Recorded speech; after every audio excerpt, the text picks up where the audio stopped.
Good evening, everybody. We have a session today on the topic of the relation between cookery and medicine. It is a topic we have been discussing several times during this conference. I'm Helmut Klug, and I will be chairing this session. The Q&A feature, which you can use to ask questions to the speakers, will be moderated by Julia. Thank you. Also welcome from me to tonight's session. As most of you already know, there is the Q&A button down below on your Zoom window, and we would ask you to type in your questions at any point during the presentations so that we can handle them as soon as possible after the presentation is over. Thank you. Thank you, Julia. So our first speaker for tonight is Alan Grieco. He is at the Harvard Center for Renaissance Studies at the Ville Itati in Florence. He is a trained historian, and the title of his presentation is The Late 16th Century Recipes of the Fonderia Medici. Alan, the floor is yours.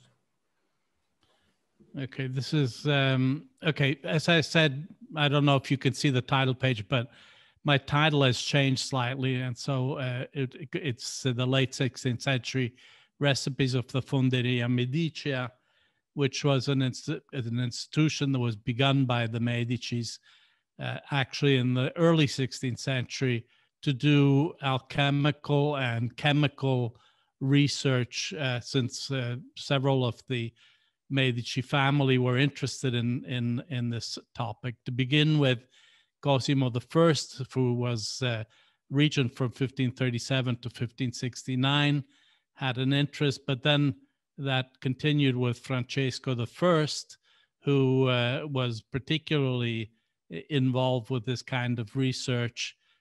Ferdinando, in theory, didn't do much, but I found quite a lot of evidence that actually he was involved. And the last person that I put in yellow is Don Antonio de' Medici, who's the son of Francesco. And the reason I'm putting him in yellow is because the documents that we're looking at, I'll be looking at with you today, are actually somehow ascribed to him, but there's some problems, and maybe I'll touch on that.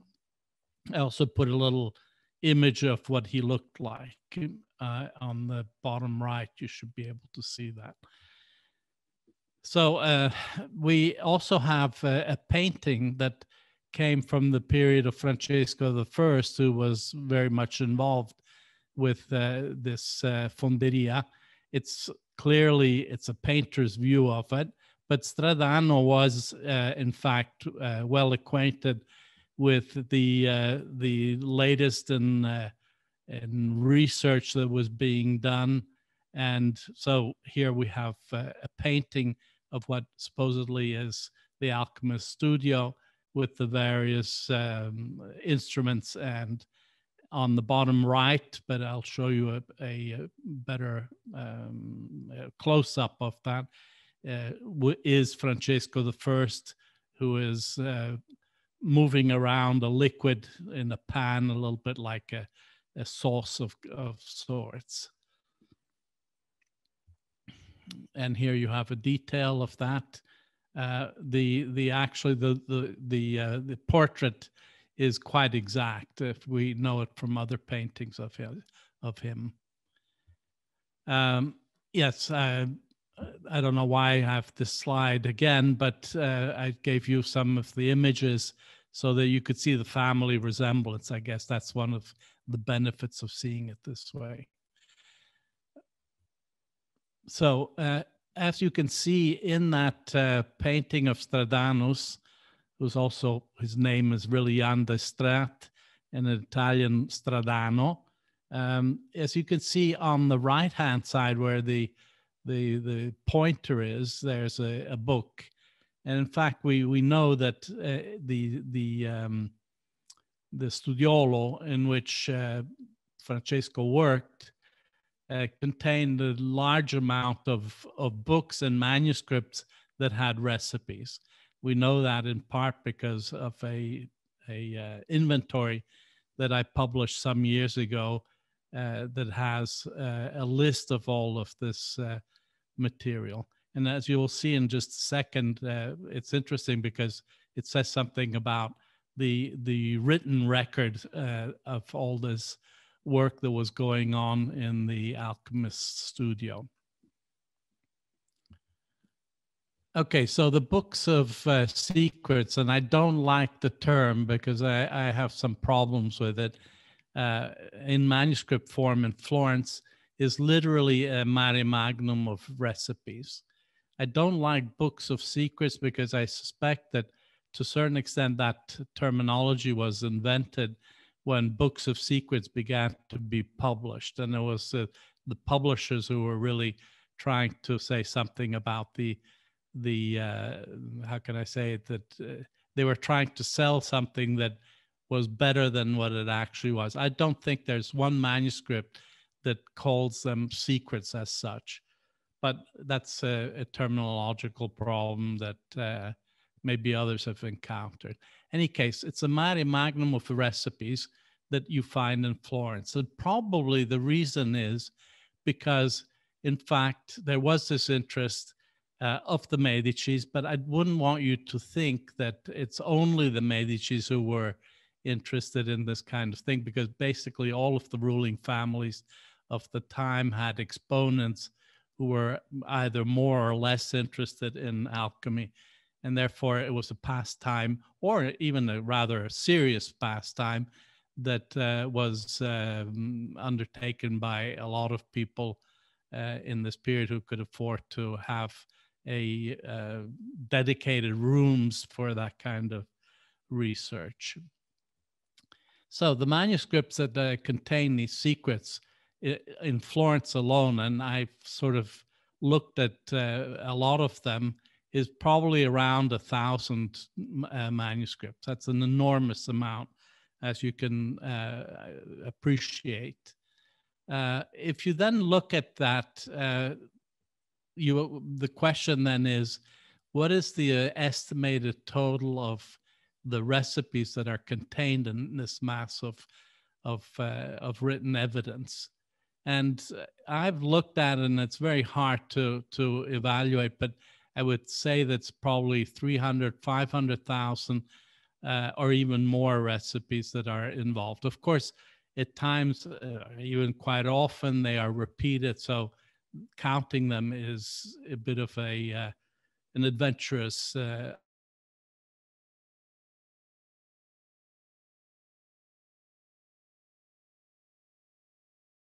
undertaking at today. Are only 4. So how representative are they? That is a question that is hard to answer at this point in time. There's a rather big project that we think is going to be taking off next year sometime to look at this material a little bit more closely, and then be able to give more information on that. But having said that there are only 4 volumes, I wouldn't want you to think that these are little, this is a small undertaking, because it's anything but that. Because what I basically looked at was 2,400 pages, and they contain numbered recipes that are a minimum of 6,500. And I'm saying a minimum of 6,500 and circa 2,400 pages, because there are some empty pages, and I'll come back to that in just a second, but also because the recipes at times are multiple, and I'm going to show you exactly what that means. So, for example, here, as you can see this page, we have on the left-hand side, there's the Rimedi per gli orecchi, which is chapter 1539 of that volume. And on the other page, we have the Rimedi that is number 1540.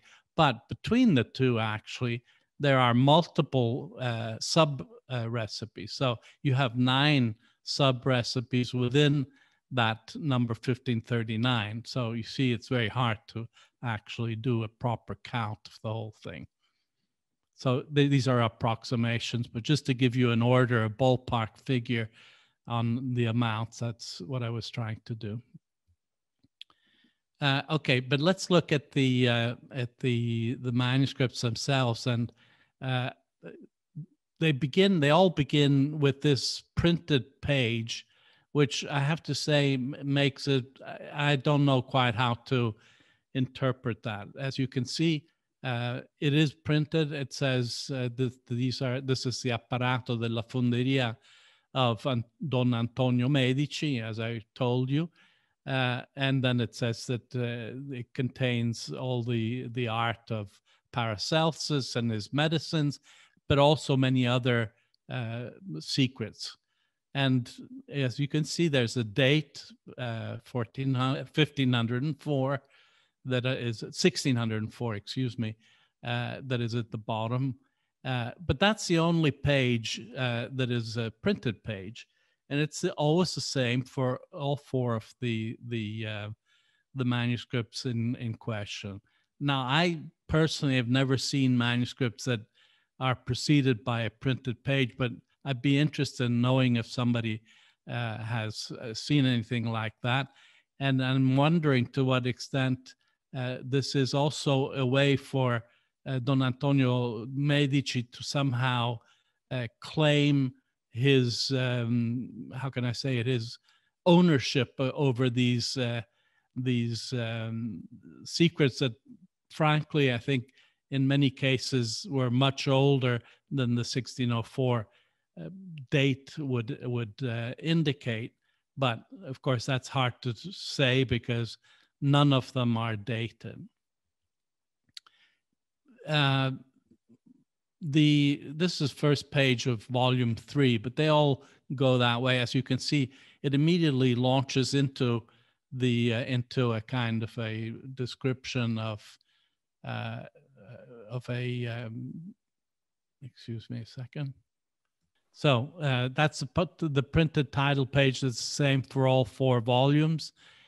This is the first page of volume 3, just to show you to what extent you immediately enter into the subject matter of these recipes without any kind of presentation or anything. And it's not because it's volume 3; they're all the same way. They just begin with a particular recipe and then continue. Let me say also one thing, and that is that there clearly was not written up in one go, because you see that there are quite a few different hands. They keep going back and forth, and therefore this is a kind of a collection that was slowly added to, or not that so slowly, because there are relatively big blocks of the same hand, but nevertheless they are not, it was not born that way, it was not started that way.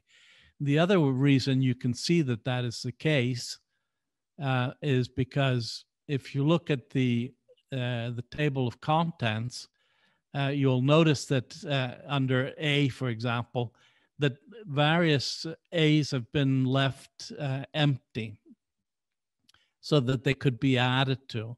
And I might also add that the table of contents is in alphabetical order, but only insofar as the A's go together, and that sometimes they put Argento together, but they can jump from P to R, which is, well, actually in this page, it looks just about right, but it's not always that way. It does go back and forth.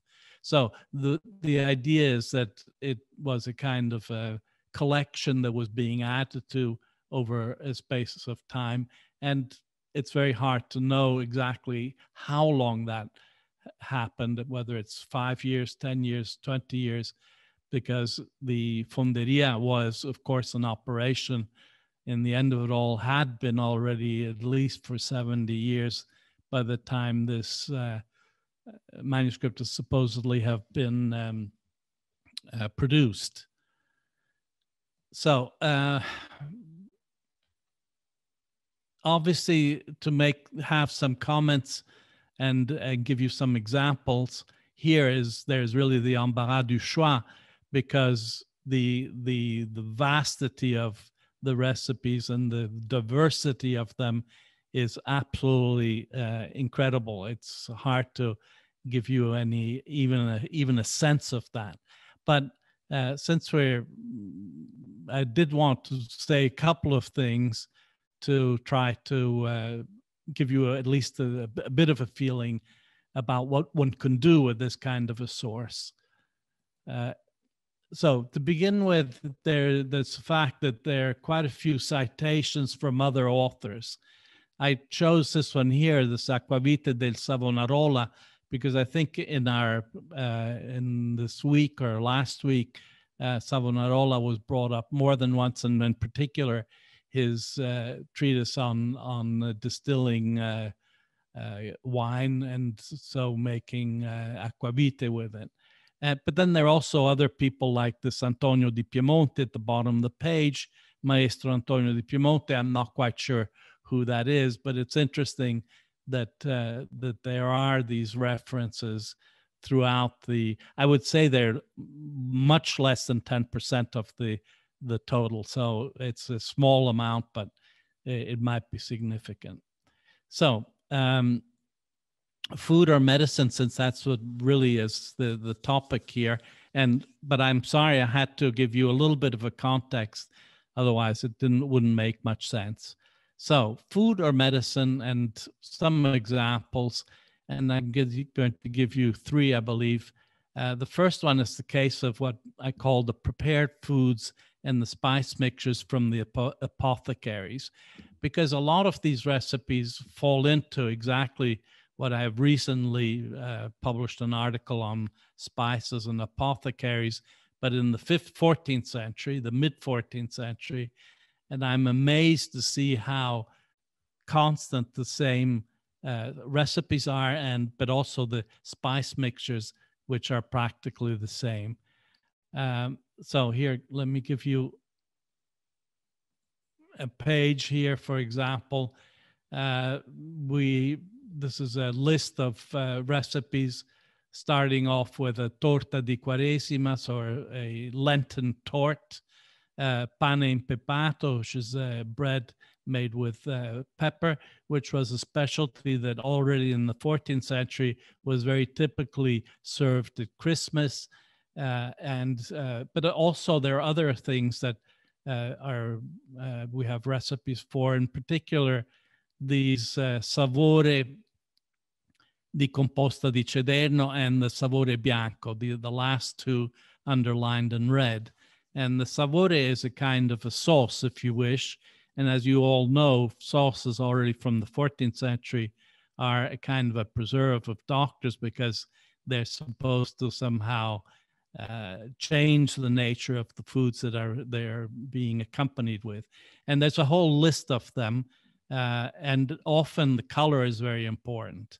And I'll come back to the whole idea of colors, because that is part of what modifies the humoral importance of a foodstuff. So this is a savore bianco, but of course there's savori that are black, there are green ones, there are yellow ones, there are any number of them. But what's interesting is that they are in this series that I would put under the heading of prepared foods that were bought, and that we know from the apothecaries, ready-made by, hard to say who exactly, because the prices are not necessarily that high. So I think it might actually have been sold to relatively not so rich people in the period. So again, the idea of colors is important. I picked out these two recipes that are basically meant to find a way of lessening the color of wine. That's the first one. And the second one is a way I'm sorry, it's the opposite. The first one is to increase the color of the wine, And the second one is to decrease it if it's too colored. Now, I don't really have time to do this, but I just, those of you who have heard me speaking on the colors of wine know that there is this whole system which is connected to a humoral scale, and therefore that at the top we have the hotter colors, and at the bottom the colder ones, and that modifying the color is a way actually to be modifying also the humoral content of that particular wine. So it's not just the game that they're playing, but it is something that actually modifies the nature of the wine, and therefore makes it better for certain people or worse for others. Okay. Then there's one last example I wanted to give, which is a very strange recipe, at least for our taste today, which is the case of the candied capon, I've called it, or the candied partridge, since both recipes exist.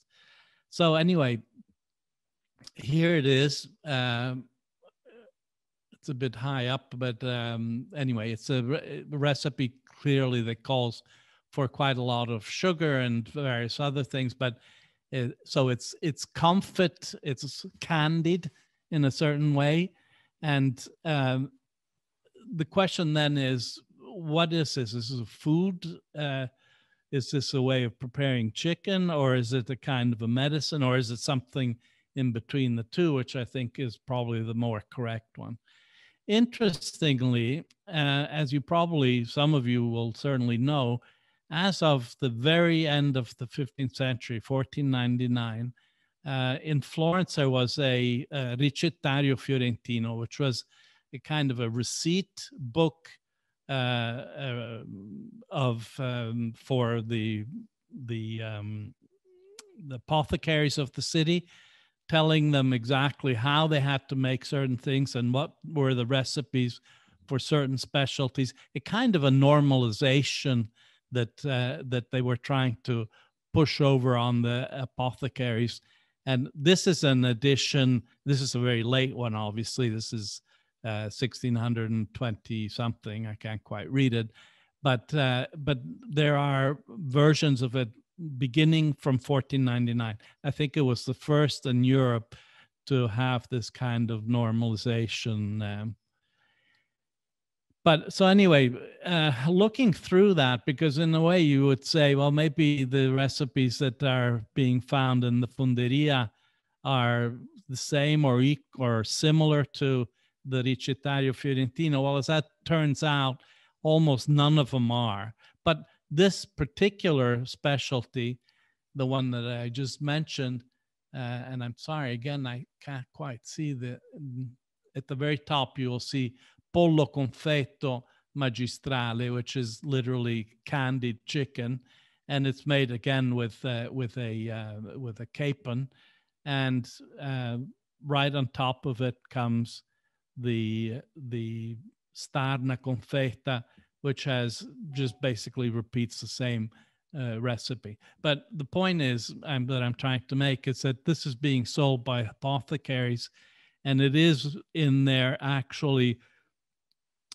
list of the recommended ways of making the various medicinal foods and recipes for the city of Florence. So I think it's hard for us to do this, but we really need to stop thinking in terms of a dichotomy between food and medicine, but rather see it as something that has a very fluid passage between the two, and which is also why we find quite a lot of recipes for what looks like foodstuffs, but are clearly health foods. We might call them health foods today. And in these recipes that are otherwise very much medicinal in intent. I think I'm going to stop here. And yes, I'm a little bit over time. I'm sorry about that, but there were a bit of problems. Thank you very much. I think we are quite in time, and we have also time for some questions, if there are any. Not at the moment. Okay, so maybe while some people in the audience are typing, I do have some questions. And I think I have to apologize for my ignorance, but these books of secrets, this is something I heard for the first time when Bruno talked about a few days ago. These books do not play any role in the German culinary history. So could you maybe explicate what these books are and when they come up? So usually the books of secrets, they begin as printed books, and they have in them any amount of recipes of all kinds, and very little has to do with food. But there is this crossover, which is interesting for food historians. Now, the printed versions of the books of secrets, on the whole, don't have that much. I find much more in this manuscript than normally you would find in books of secrets. But, you know, it'll go anywhere from how to get blonde hair, of which there are literally tens and tens of recipes, which is very interesting because we know that in this period there was this kind of an idealization of blonde men in particular, not so much women, interestingly. And so the fact that there were all these recipes to change the color of your hair is significant from a sort of cultural history point of view. But then there are all kinds of other things, and that makes it very difficult to sort of typify and say this is what the book of secrets is. Okay, thank you. The book of secrets being primarily printed is maybe the reason why I didn't hear of them until now. Thank you very much. I think we have some questions. Yes, we do. We have two questions in the Q&A. The first is from Mary Hyman. What are the capons, etc., candied in? We have pigeons, confit in 16th century French books, wine, prunes, dates, sugar, etc. are what they are cooked in. In fact, I sort of asked myself what what the connection might be between confit and candied, and I don't have an answer to that. But basically, and I don't offhand remember the recipe, but I can certainly send it to you. There is a large amount of sugar in it, and very little wine or prunes or dates. I think it's quite literally candied in the sense that that we understand it in a modern term, candied and not confit, which is a quite different thing. Thank you. I don't know if that answers the question. I think we have time for one more. It's by Cécile Chevalier. As for the humoral theory, how do we know to what extent it was known and used for the food of common people? Or was it mainly used by the aristocracy? Okay, that's a small question with a big answer.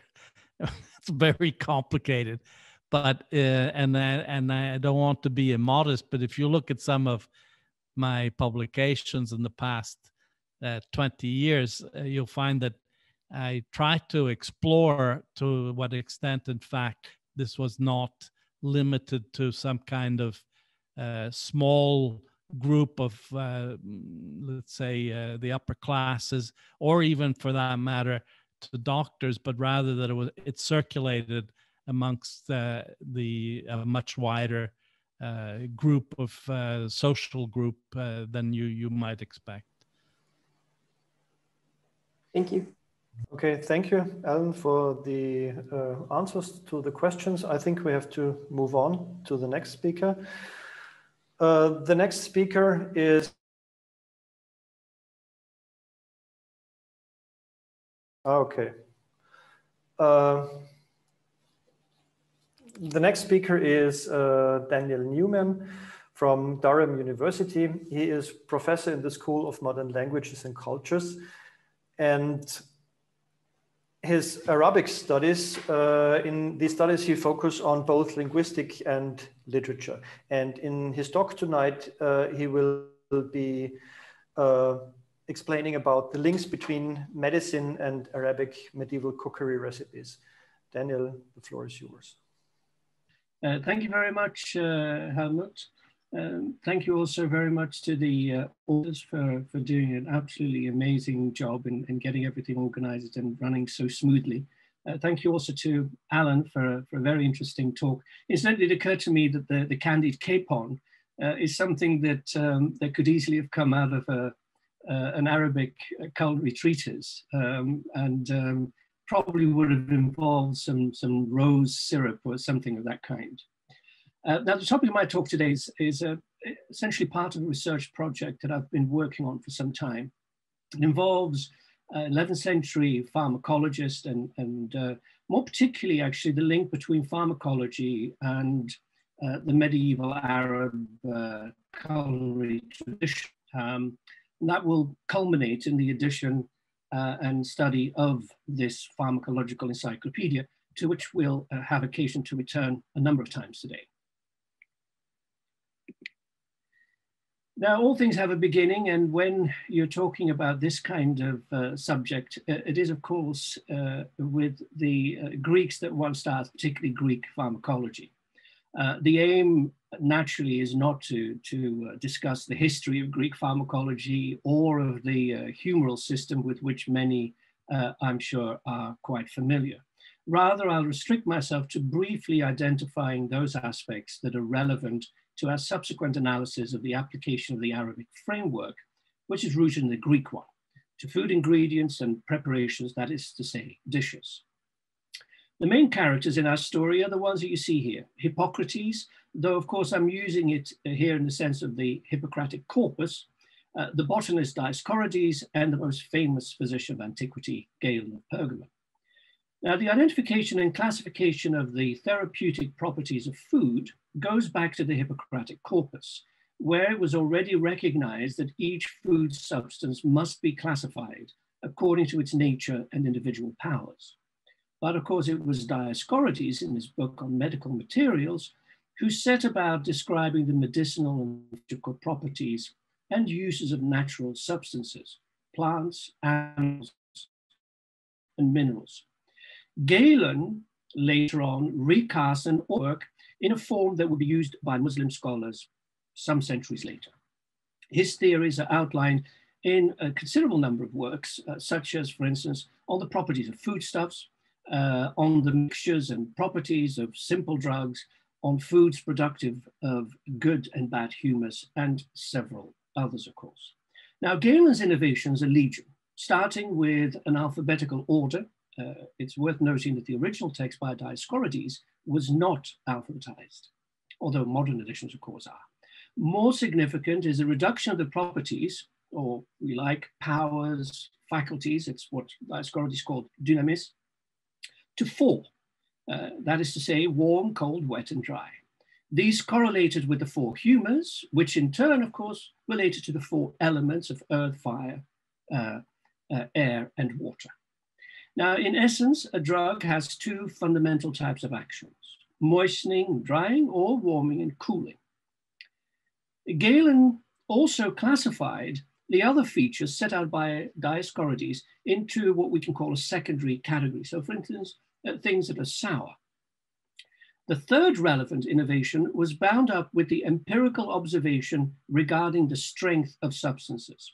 And this resulted in the establishment of degrees of intensity. The first degree having an almost undetectable effect, while the effect of the highest degree would be extremely intense, be lethal. Experience on the part of the physician is, of course, key. Another key component is the fact that the properties are not absolute. Instead, they're linked to the individual, or rather his or her temperament, which is determined by things such as age. For instance, a child is sanguine, whereas an elderly man will be more phlegmatic. And thus, different strengths of food need to be prescribed accordingly.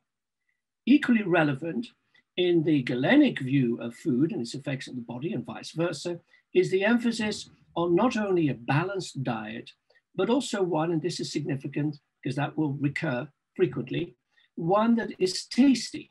So in other words, gastronomic pleasure plays a clear part. And here we have a very quick example, and I've chosen ginger because hopefully I'll have time to link back to this particular description. But so this is an example of Dioscorides' views on ginger. And as you can see, starts with a little background, and then it discusses the properties of the substance. Incidentally, of course, the word zingiberi, of course, also eventually Arabic word, vil, though, of course, the Greek word itself was a borrowing from an Indic language, which is the heartland of this plant. Now, the Arabic-speaking scholars gained access to Greek medical as well as other scientific knowledge through the translation movement, which took place between the 9th and 11th centuries of the Christian era. Its most famous exponent was Hunayn Ishaq in the 9th century, one of Islam's greatest translators, who produced Syriac and Arabic versions of many of the Hippocratic and Galenic writings. However, one should be careful not to take a reductionist view that Arabic pharmacology or any other science in which translations were made available as simply that, translations. This passive and imitative aspect is gainsaid by the fact that Arabic scholars considerably added to and perfected the knowledge of the ancient Greeks. Incidentally, I use the word Arabic here in a similar way to Islamicate, since the authors were not all Arabs or Muslims for that matter. The great Ibn Sina and Razi were Persians, Maimonides and Israeli were Jews, and Hunayn ibn Ishaq himself was a Christian. So the one thing that they have in common is that they are writing in Arabic, which is why I prefer Arabic rather than Arab, since that would imply an ethnic connection that isn't necessarily there. Now, the system outlined above was adopted by Arabic scholars who amended and, as I said, further expanded it. Ibn Sina, Avicenna, in particular, who broke up the organizational structure to make the material as user-friendly as possible.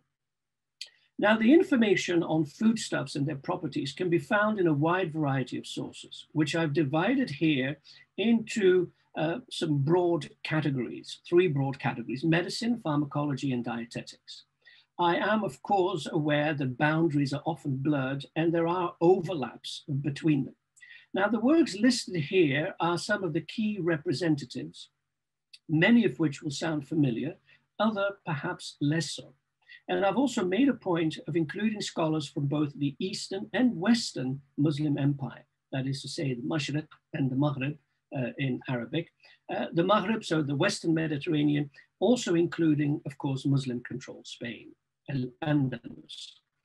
And so we have the works of, and I've in brackets included the name, the Latinized name by which some of these people became famous in Europe. So Ibn Sina, Avicenna, and I'm not going to go through the entire list, but suffice to say here we have, for instance, Ibn Jazla is the pharmacologist on which I've been working. And so his book translates as the pathway of explanation regarding the things that people use, the human being used. Minhaj al-Bayan fima yasta'milu al-insan. We have, of course, great Ibn al-Baytar from Al-Andalus, botanist, and in Dax we have again Razi, but also Al-Israeli, Ibn Butlan, and also As-Samarkandi, all of whom wrote on foodstuffs. In fact, foodstuffs and ashriba. And it's already important from the outset to state that the Arabic scholars also set great store by the link between food and temperament, as well as time of the year that the food was eaten, the climate, and so on. Now, following on from the discussion on the powers and degrees of substances, we briefly turn now to the application of those in the Arabic tradition. The most significant aspect here revolves around compounds, in Arabic, murakkaba, including, of course, drug recipes and by extension, food recipes. Now, one of the weaknesses of the system of powers and degrees revolves around, of course, how do you tabulate, how do you calculate the strength of the multiple ingredients, rather than it being a subjective or instinctive guesstimating, to use a modern word.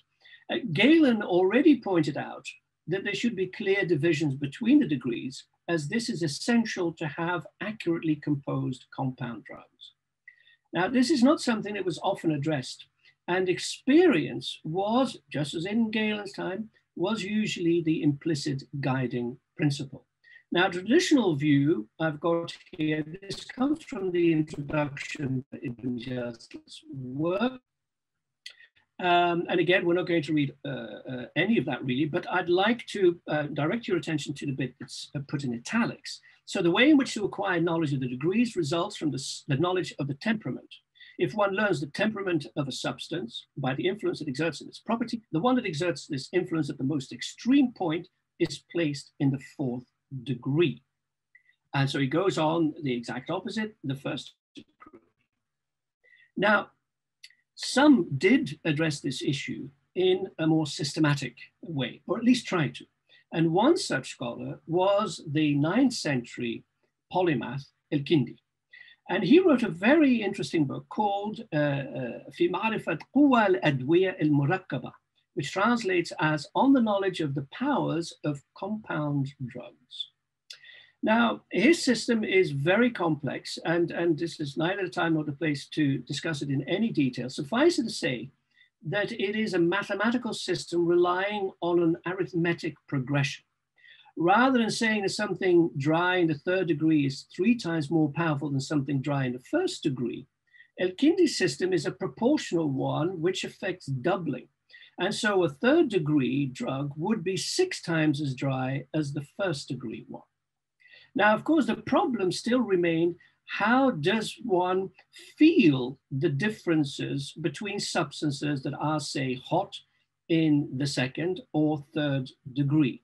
Now, Kindi solves this by linking it to quantity rather than quality.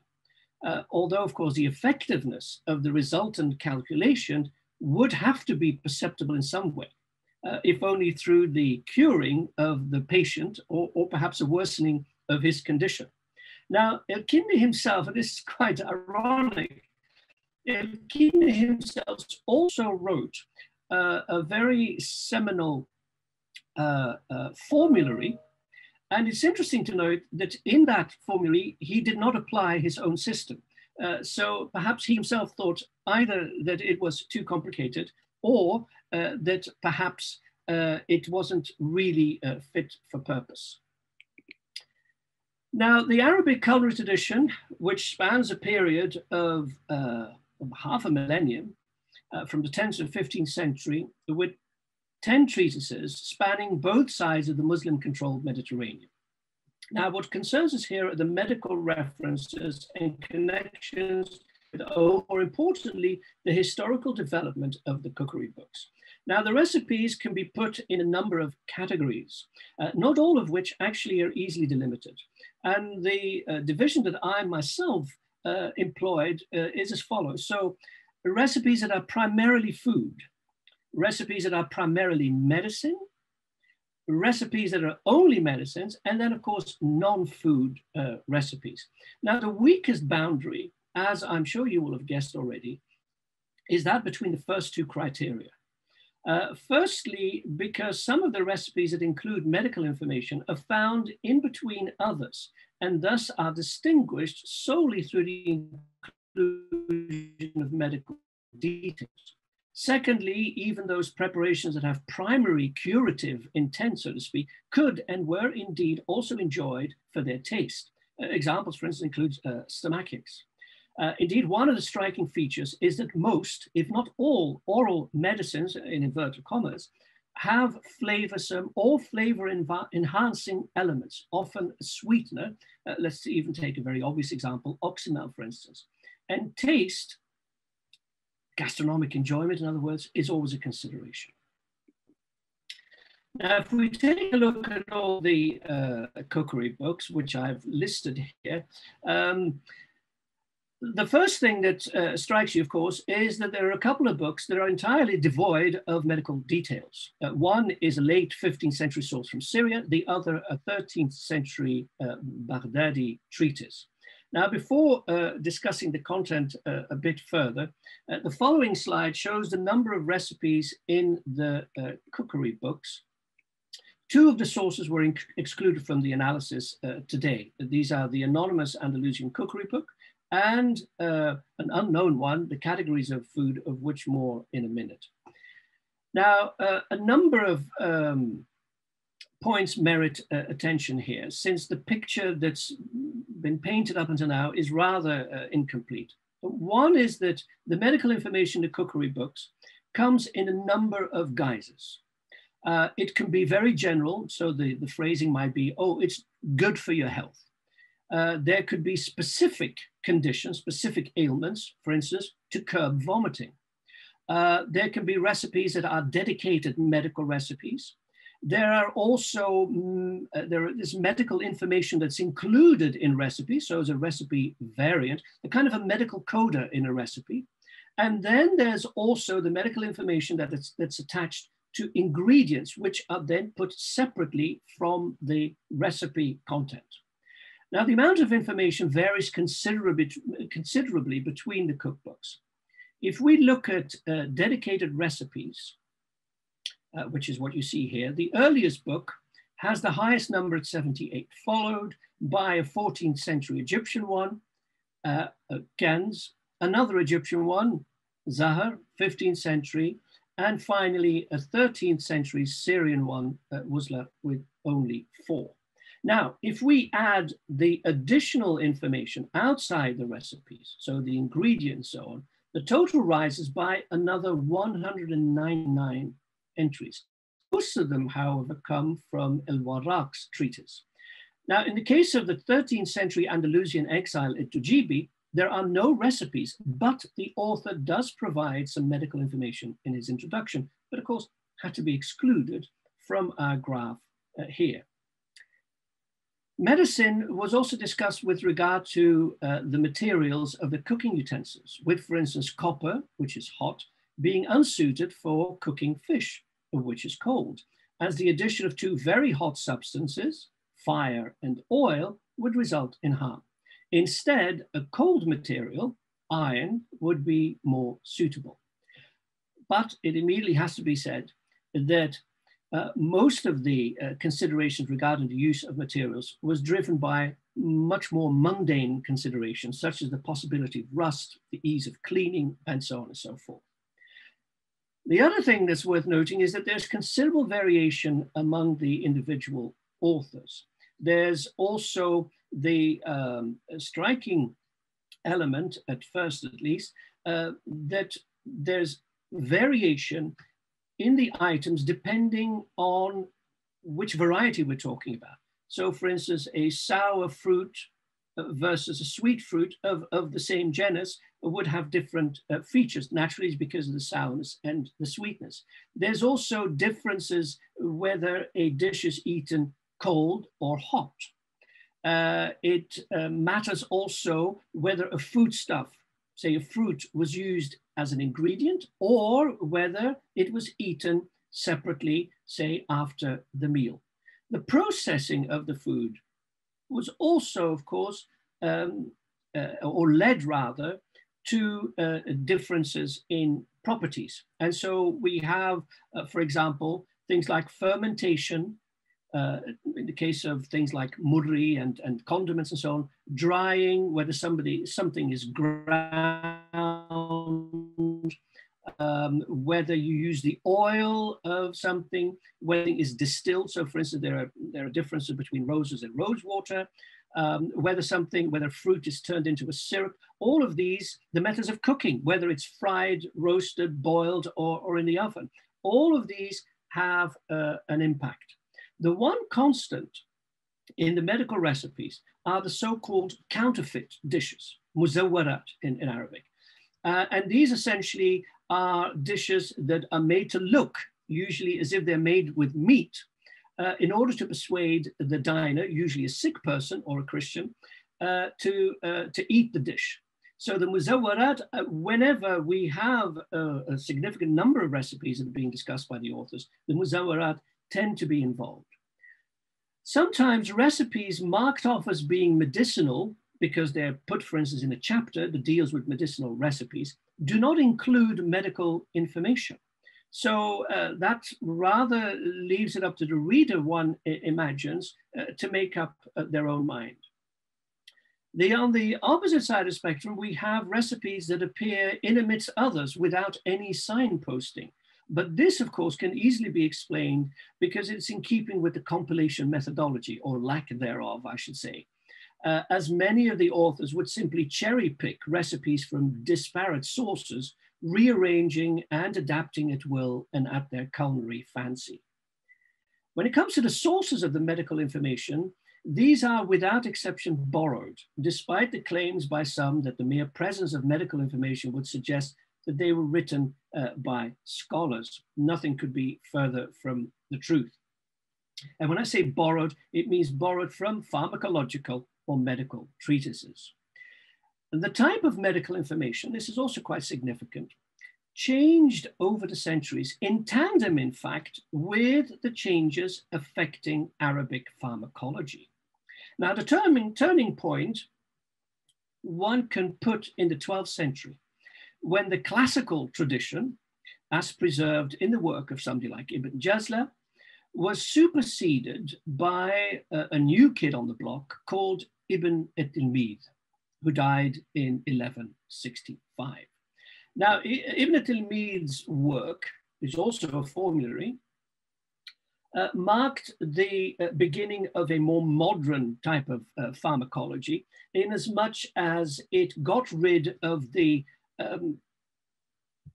many of the magical elements, unscientific elements, such as, for instance, the theriacs or Mithridates' remedy and things of that nature. Secondly, the use of degrees also fell out of favor in around that period. And it's interesting to note that both of these developments can be observed in both traditions. Now, the majority of the recipes, and we now return to what are the kinds of conditions that the recipes are actually supposed to deal with. They have multiple properties.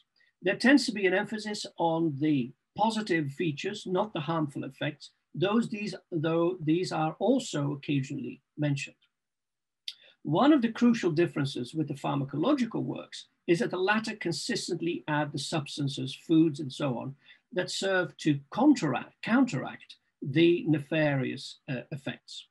Now, this slide shows an extreme example of the last point about multiple conditions.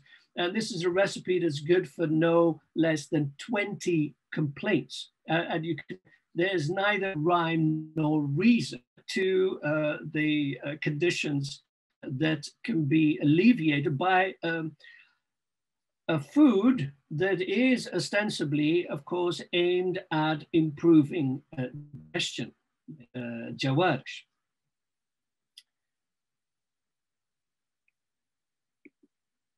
Let's take a look now at the conditions. And this slide shows the condition. When I say condition, of course, I'm talking about illnesses, ailments, things of that nature. Now, these are the conditions that are mentioned across the cookery books in the sample. And I tabulated about 47 consolidated categories. So for instance, excess heating, not enough heat, not enough hotness, is put under the category of heat.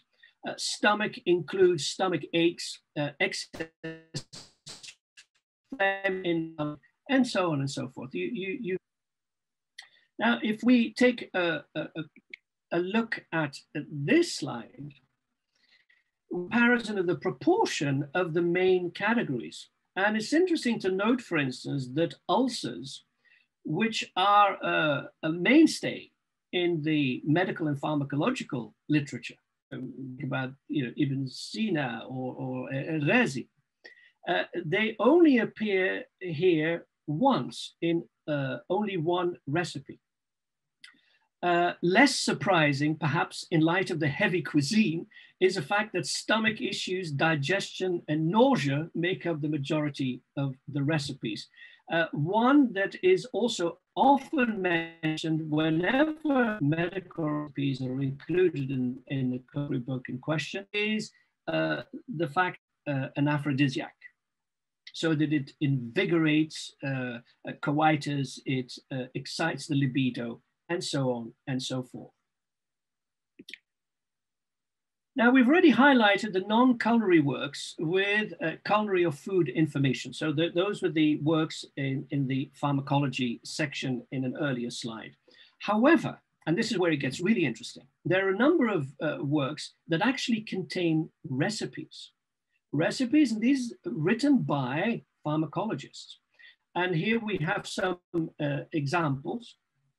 And these, of course, are very crucial since they constitute a link in the development of Arabic culinary literature.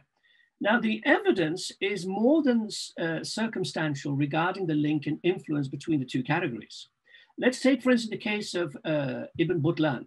He wrote a book on the treatment of illnesses afflicting monks, or rather those who live in monasteries away from cities. الرهبان الساكنين في دير ومن بعد عن المدينة. Sections of that book are included in no fewer than 2 cookery books from different periods and different geographical areas. One from Egypt and one from Baghdad. As mentioned before, the cookery book authors had knowledge of and access to the pharmacological medical works, as the medical information can in most cases be traced back to those sources, Razi and Ibn Sina being particular favorites. The case of Ibn Jazla is one that I think I've clearly proven elsewhere, proven the influence of Ibn Jazla on at least one cookery book, which is that by El-Baghdadi from the 13th century, where a number of recipes are borrowed, and the manuscript, which is also an autograph, has further extracts from the book in the margin. And here we have the last piece in the puzzle. The last piece in the puzzle appears right there. It's the largest manuscript you see here.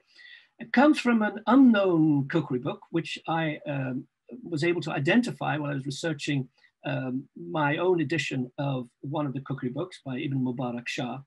And this work, which is a manuscript that is in a Maghrebi hand, so it was produced, copied in the Western Mediterranean, but it is clearly of an Eastern origin, both in terms of and recipes.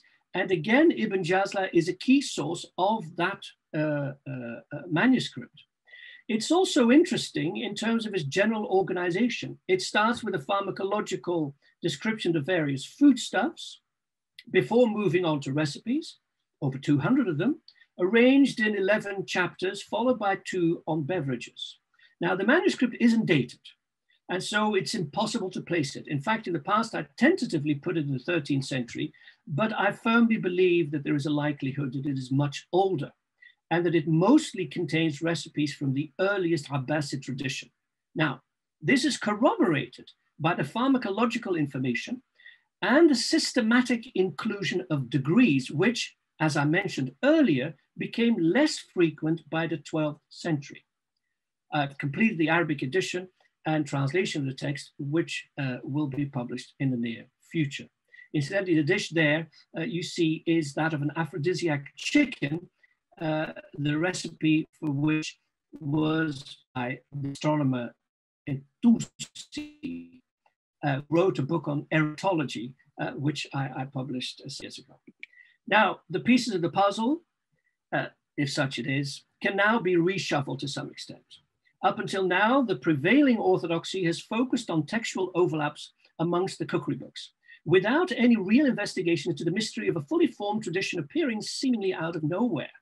The hypothesis that I'm working on is that we're dealing with not one, but several traditions. One which is rooted in adab literature, a genre of works dedicated elite, usually including poetry and so on, as well as food. And one, second tradition that I believe is much older and fed into the former, of which El-Warraq's cookbook is the sole survivor.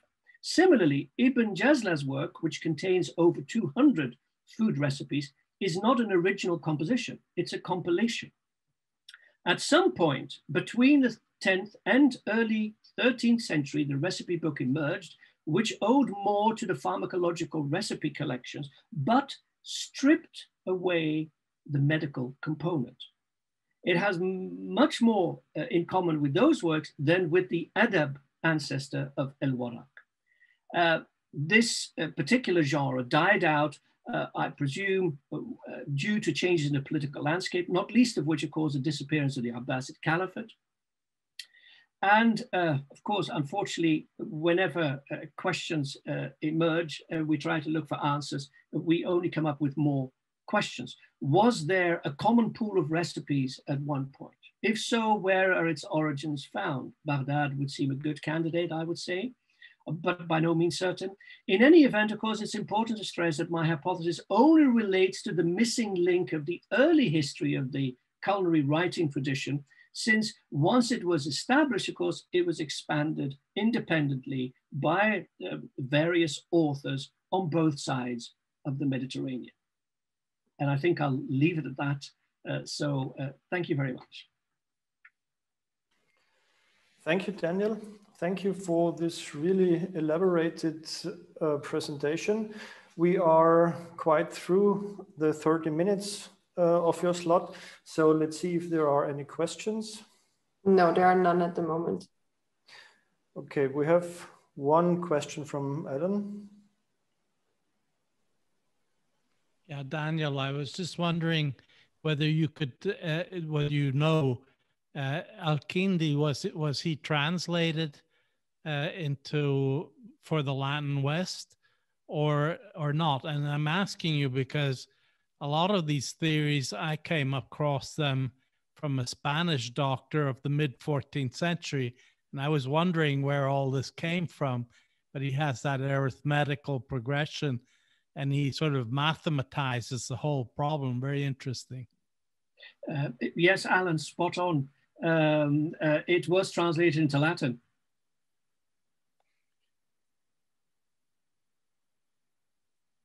And so it would definitely have filtered through to some of the people that you mentioned. Yeah.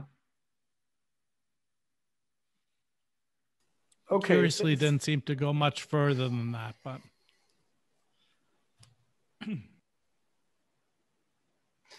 Okay, so both of you have sound problems at the moment. Looking at the time, I would suggest we move on to our next speaker. Thank you, Daniel. Thank you very much. And our next speaker is Wendy Pfeffer. She is currently a visiting scholar at the University of Pennsylvania. She is a trained medievalist and a professor emerita of French. Her topic today is Jean Bruyérin-Champier's Des Sibaria as a collection of recipes. Over to you, Wendy. Can Jean Bruyérin-Champier's chef-d'œuvre, Des Sibaria, be considered a recipe collection? In what follows, I will present the author, consider a possible model for Bruyérin-Champier, and then examine a few entries in Des Sibaria as recipes. My conclusion is that Des Sibaria is not a cookbook per se, but that its contents include any number of entries that can serve as recipes and that can be recreated by a talented chef. This presentation develops ideas I first proposed for a Fulbright Foundation grant, a research grant that was funded in 2018. Jean Bruyérin-Champier was a native of the Lyonnais, born in Saint-Symphorien-sur-Coise around 1490. He attended medical school in Montpellier before becoming part of the ecclesiastical court of Cardinal François de Tournon, with whom he spent most of his career.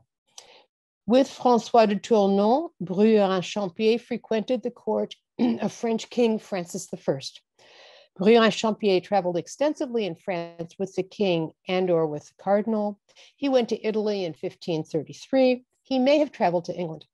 He was connected to the Lyon publishing industry thanks to his more famous uncle, Symphorien-Champier, a much more prolific author than Jean. Jean's own publications include several works inserted into the publications of his uncle, along with his own study of Dioscorides and the De Re Cibaria, which reads as the work of a lifetime. My sense is that Jean Bruyérin-Champier left the French court after the death of Francis I, and he may have retired to Saint-Symphorien or to Lyon. He died in 1560 or shortly thereafter. Slide 2, life is good. Yes, I hope. Jean achieved a measure of fame in his day as a translator of Greek medical texts, but he is best known today for his food encyclopedia, De Re Cibaria, published in Lyon in 1560, in which he attempted to describe every foodstuff he knew or had heard of from experience or from his reading.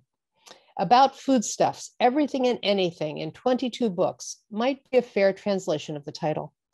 Though the author does not speak of his work explicitly as an encyclopedia, it is that, a description of every foodstuff he knows of.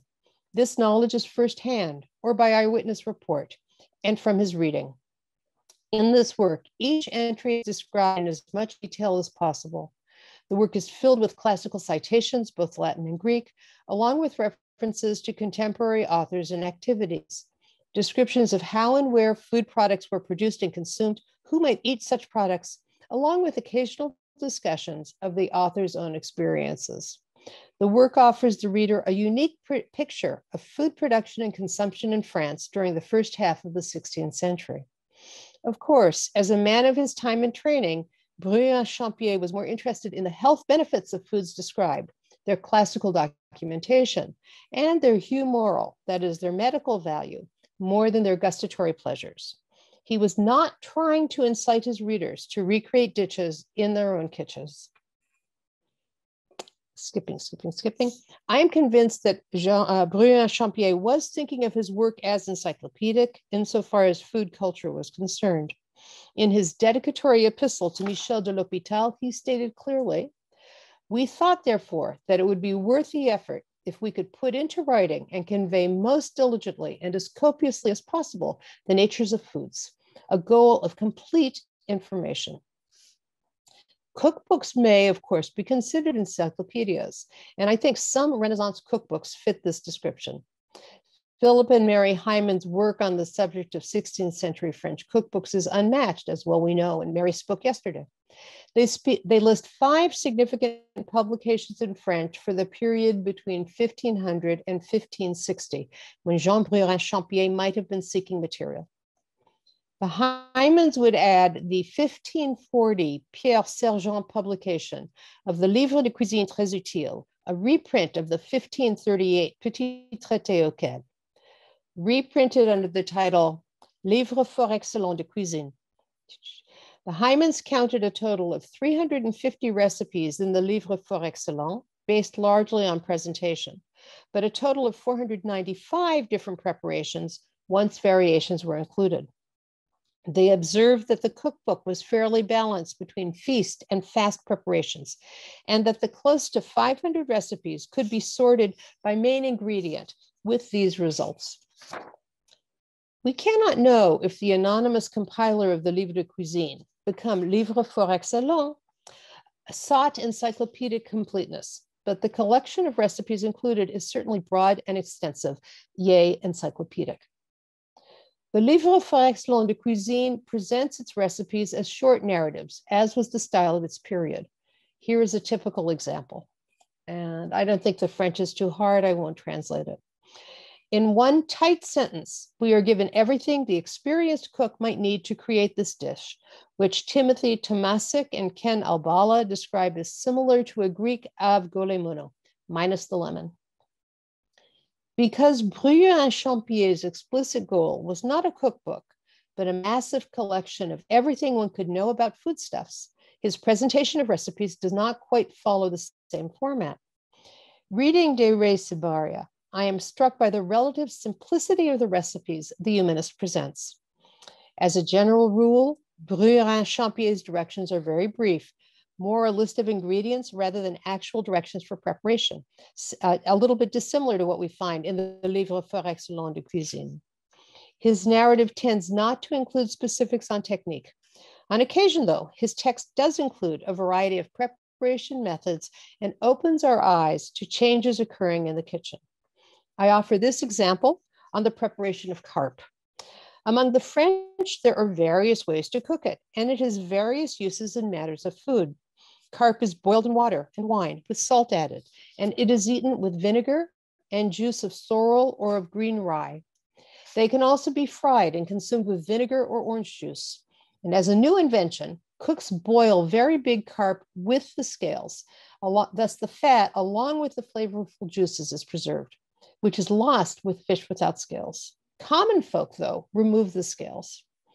What can we pull from these details, hiding in a lengthy chapter devoted to carp?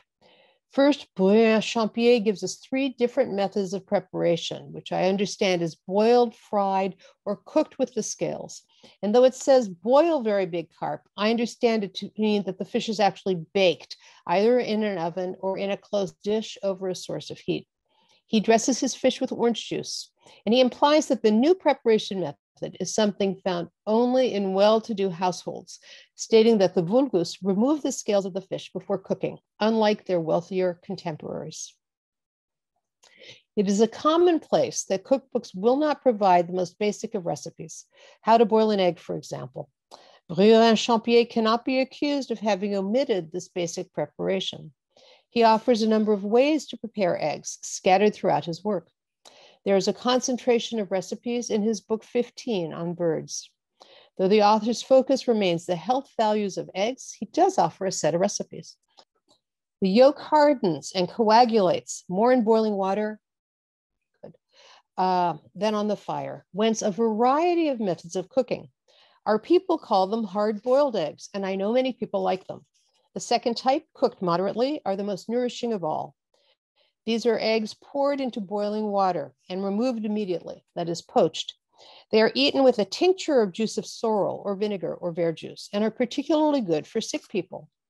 Lastly, what are called soft-boiled eggs, appropriate for sore throats, and they most tempt people who are fastidious about what they eat. They nourish lightly, but loosen the stomach, especially when consumed in the morning on an empty stomach. There is another, called unishta, one might say suffocated. The shell is broken to put the egg in the pan where there is melted butter, and it cooks over coals and with medium heat. A cover is put on the pan in which the yolks harden and the white surrounds them on the outside. Greek doctors recommend sprinkling them with oil, garum, and wine. So here we have a list of ways to prepare eggs, along with some of the medical benefits derived from their consumption. For Bruyérin-Champier is always a physician first, a gastronome or cookbook author second. If we compare these notes to the recipes for eggs found in the Livre for Excellence de Cuisine, we note immediately that the humanists' recipes are generally simpler than those of the cookbook. The cookbook provides directions for several egg recipes. In each case, several steps are involved, assuming more than a single pan or pot. For example, the shortest of the French recipes reads, eggs poached in butter on a plate. When they are nearly cooked, take a hot iron skillet and place it above the said eggs to give them color or make them only with the yolks. The cookbook tells the reader how to finish the eggs, leur bailler couleur, an aesthetic detail which Bruyérin-Champier associates with his suffocated eggs, which I think of as sunny side up. However, he does recommend several sauces to accompany the eggs. We find nothing similar in the Livre for Excellence. Similar observations can be made with regard to hard-boiled eggs, mentioned by Bruyérin-Champier, without directions as to how to make them. The Livre for Excellence does not tell us how to boil an egg either, but it does offer a variation on the theme. A long description, when you want to serve them, let them boil over the coals, serve hot in the summer, in winter, in place of herbs, mix in mustard. These are not the hard-boiled eggs to take on a picnic. Though Bruyérin-Champier was not purposefully writing a cookbook, he could be explicit in his presentation of a recipe, using words such as ratio parandi talis est. Here is the way of preparing. To introduce panatelle, for example. And this is a recipe for an interesting soup made with bread cooked in liquid. And you can make it more noble by using a chicken broth, cooking, stir. An interesting detail in this recipe is the advice at the end, stirring it frequently and for a long time with a silver or other metal spoon. Panatelle, whose name suggests an Italian origin, has no parallel in the Livre for Excellence. Enrico Carnevale-Schianca points to panata, a minestra di pane, whose preparation shares many features with the recipe presented by Bruyérin-Champier. One recipe found online for a panade soup is easily understood as a modern interpretation of the 16th century recipe provided by my author. We have now seen recipes in which Bruyérin-Champier specified cooking over coals. I sense he is recommending a steady, perhaps low to medium heat, easier to control and different from that which would come from an open flame.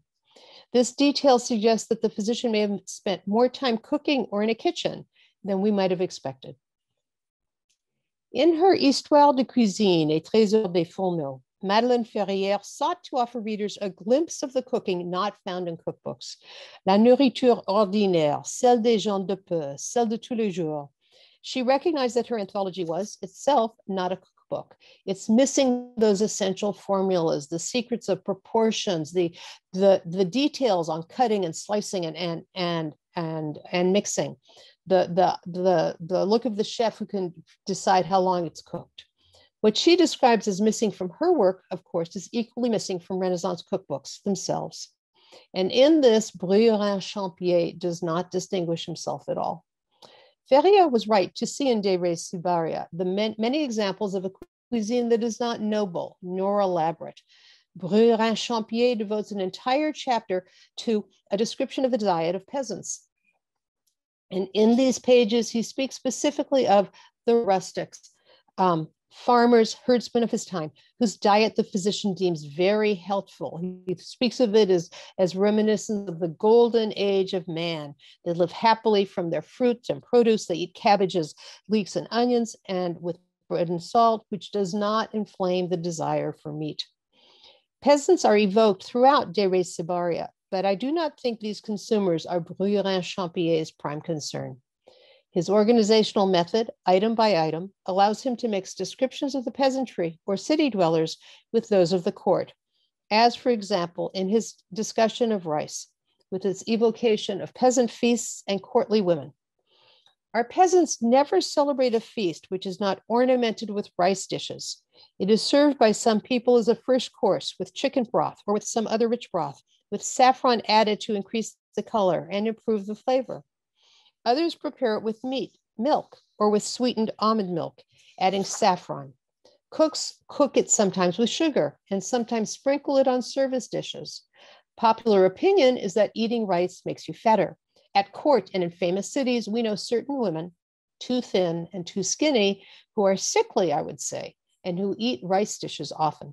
They think it's sufficient if they eat it alone with milk and lots of sugar added to the rice.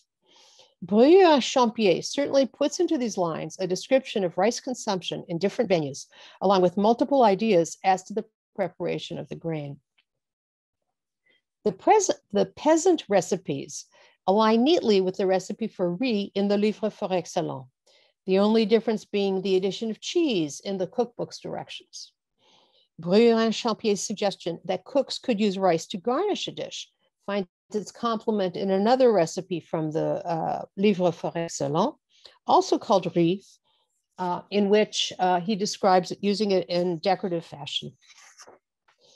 Bruyérin-Champier's concluding comment on rice remains medical, evoking Galen, Dioscorides, Celsius, and famous doctors. He opines that rice is hard to digest and not nourishing at all. Whether 16th century ladies ate rice to gain weight, per popular opinion, or to lose it, per medical science, may never be known. Jean Bruyérin-Champier did not set out to write a cookbook. His interest was medical, and the many recipes he included were intended as ancillary information. The guidance he offers in his Latin work was intended for those who could read it, an intelligentsia, and or the upper class, two groups unlikely to get their hands dirty preparing food. The modern scholar, however, knows just how rich this work is for culinary history. Madeleine Ferrier was right to use it as one of her sources for Histoire de cuisine. I remain convinced that one can create a collection of recipes from what Bruyérin-Champier presented, accompanied by parallels from contemporary cookbooks, as I have done here, along with modern interpretations of these recipes, so as to give 21st century cooks the opportunity to explore Renaissance cuisine. And I intend to write this cookbook. I thank you for your attention. Stop share. Thank you very much. You really hurried through your I was worried presentation. about the time. Yeah, I'm sorry. I wrote you that you will have your 30 minutes, but maybe you didn't. I know, but okay. Yeah, thank you. So let's see how we are on with the questions. Actually, none, but it always takes some time. So well, I would like to put a question to Daniel Newman that relates to something I discussed in my paper, because when Bruyérin-Champier talks about using a silver or other metal spoon, I wonder if he's understanding a transfer of properties from the spoon to the dish being stirred. Professor Newman talked about this a little bit in his talk, so I'd be intrigued by his answer.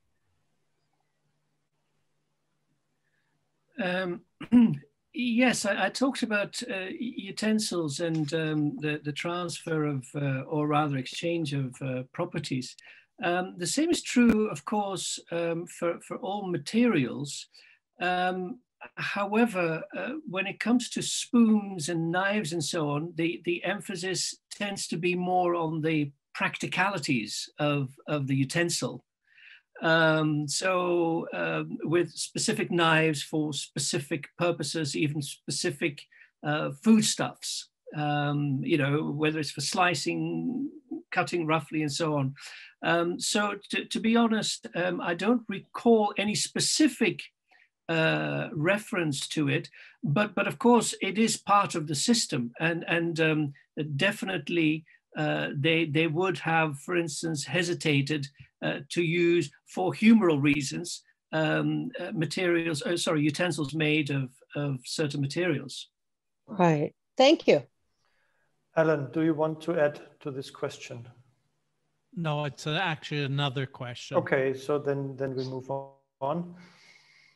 It's a question for Wendy, and that is Bruyérin-Champier, does he ever talk about costs?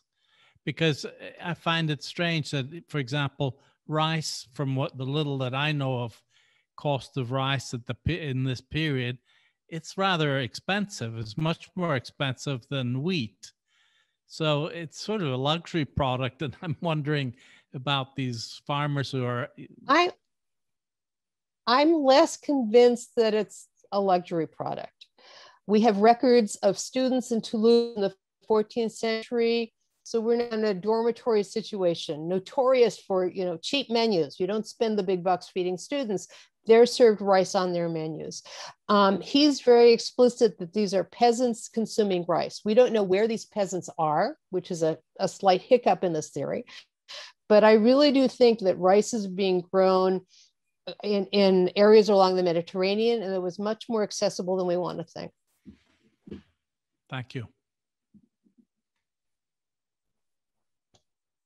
Thank you very much. We do have a question in the Q&A, but I think it's more of a remark, because there's no real questions. From Cécile Chevalier, someone referred in a previous conference to mercury spheres added for cooking chicken, I think.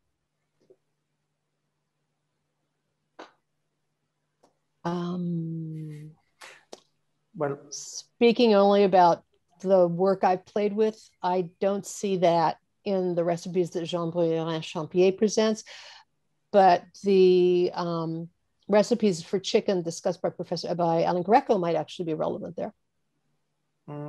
We do have some recipes in the German recipe heritage surprise dishes where the mercury is added for having a clucking chicken when it's served to the table. Okay, so well, I just have to ask my question. It's completely different to the others. You talked about labeling your recipes by the main ingredient. We've been working on labeling and categories and stuff for the last 3 years, and we never were satisfied with any of the labels we came up with, or with at least some, because, as you say, main ingredient. What if there is no main ingredient, or how do you decide what is the main ingredient? I'm thinking of a fig pastry, where you have figs, okay, but you have also the pastry dough, which both are relevant. Or if you have a pancake, a fish pancake, it's the same. So how did you decide? What's your criteria?